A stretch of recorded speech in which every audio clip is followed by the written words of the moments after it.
Close your eyes and get cozy, because this is a sleep story about a single impossible morning when every person on earth wakes up knowing the exact day they will die. Not a guess, not a fear, a fixed date that can't be argued with, forgotten, or explained away. Some people discover they have decades left. Others learn they have only days or hours as the world tries to carry on.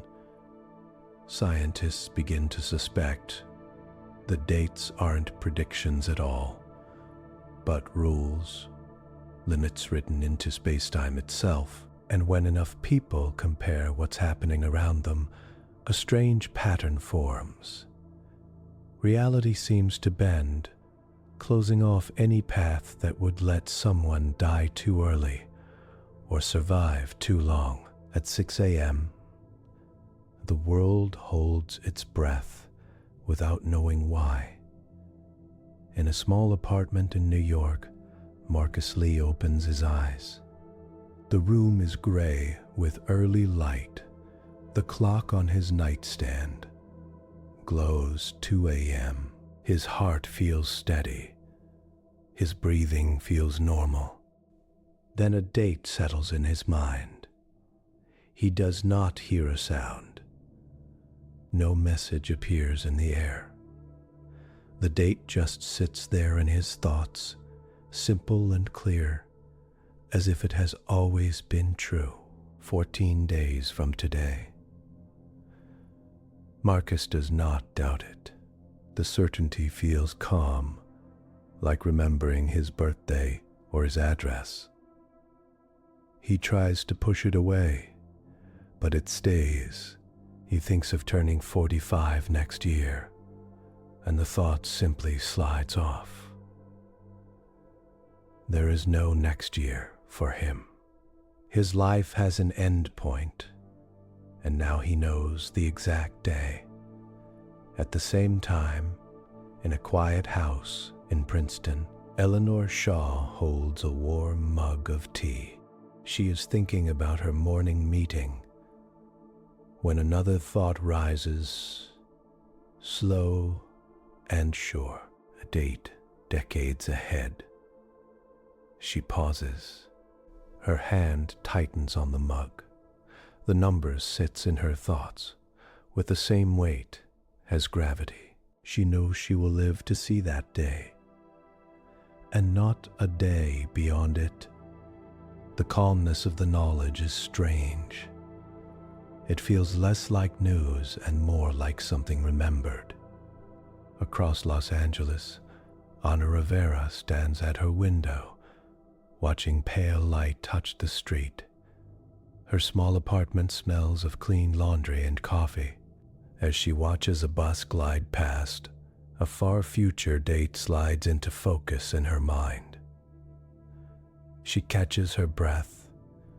Her first reaction is simple surprise. She pictures herself as an old woman, hair gray, hands lined, sitting in a garden. The image fits, but it all stops at that date. Past it, her thoughts meet a kind of smooth wall. She sets her mug down very gently. Within hours, phones light up around the globe. People call each other and talk over breakfast tables. This is strange, but do you suddenly know? Dates spill out, some near, some far. Arguments start, then stop, as both sides realize they share the same calm certainty. Social feeds fill with short posts that all say the same kind of thing. I know my date, do you? People list numbers, compare, doubt, and then fall quiet as the same feeling holds firm in every country, every language. Hospitals fill, not with injured bodies, but with anxious faces. Waiting rooms buzz with questions. People hold up printed calendars. Check my heart, check my brain. Something must be wrong. Scans come back normal. Blood work looks fine. Doctors feel their own dates in their minds and have to steady themselves before speaking. Satellites scan the sky. Radio dishes listen across many frequencies. Sensors look for strange bursts, hidden signals, patterns of light. They find nothing. No beam from deep space, no new field or pulse. Yet the dates stay. After a few days, the world watches events that start to look less like coincidence. People close to their final day move through accidents that twist around them in odd ways. A car's brakes fail, but the crash only bruises. A gas leak starts, but a random fire alarm sends everyone outside. Flights with near-date passengers cancel for reasons no one can quite explain. Streets close for repairs exactly when a quick crossing would have led to disaster. At first, this feels like protection. These events are not saving lives in general. They are narrowing paths. Any road that would carry a person beyond their date simply does not stay open. As the data comes in, as charts fill, and maps glow with clusters of numbers, a new idea settles over the scientific world. The universe is not guessing. It is not hinting. It is holding each person's endpoint in place. The dates are not warnings. The dates are not warnings.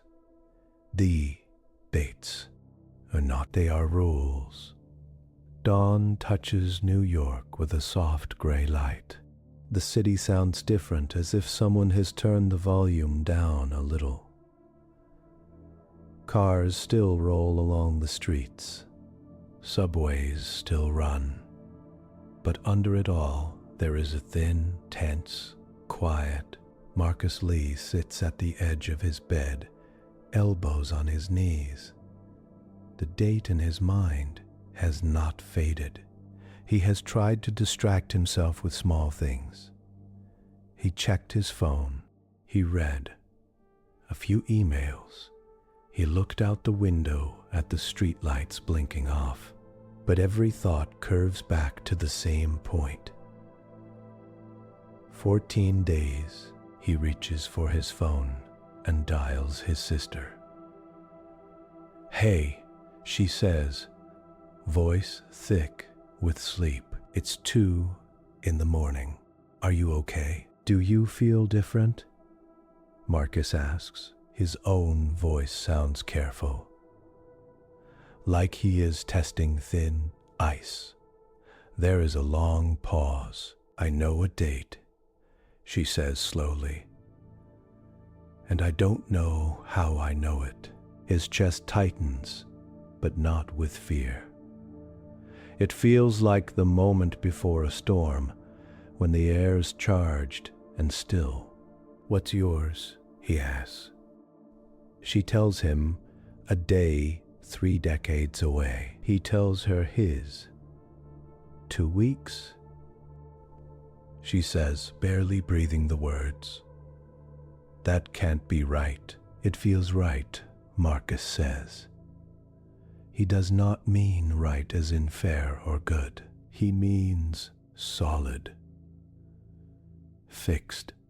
It feels like gravity. On the other side of the river, the emergency coordination office where Marcus works is already lighting up. Texts flash across the team chat. People call in early. In a few hours, he will walk into that building and help manage storms, fires, and traffic events for a city of millions.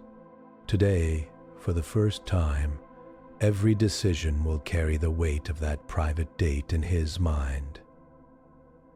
In Princeton, morning light spills across Dr. Eleanor Shaw's kitchen table. She sits with her laptop open, untouched tea cooling beside her. Her date, decades away, feels both comforting and strange. She knows, on some basic level, that she has time. Many years, many projects, many chances to teach and learn, but she also knows the exact day it all stops. Her first habit is simple. She reaches for data. She opens her lab's secure chat channel. Quick question. She types, does anyone suddenly know the exact day they will die? She expects no answers or maybe a few jokes. Instead, replies appear in a fast line. Yes. This is freaking me out. I thought it was just me. Is this a virus? I feel fine. Her own calm date sits in the back of her mind as she reads. This is not just her team. Social media feeds, news alerts, and message boards begin to show the same pattern. People around the globe are talking about private dates that feel fixed and real. Eleanor tries to poke at the feeling inside her own head. Is it a memory? A guess? A fear? It does not behave like any of those. When she tries to doubt it, the doubt just slides off. She drives to the physics building on mostly empty roads. The few cars she passes move a little slower than usual. At a red light, she glances at the driver next to her. Their eyes meet for half a second.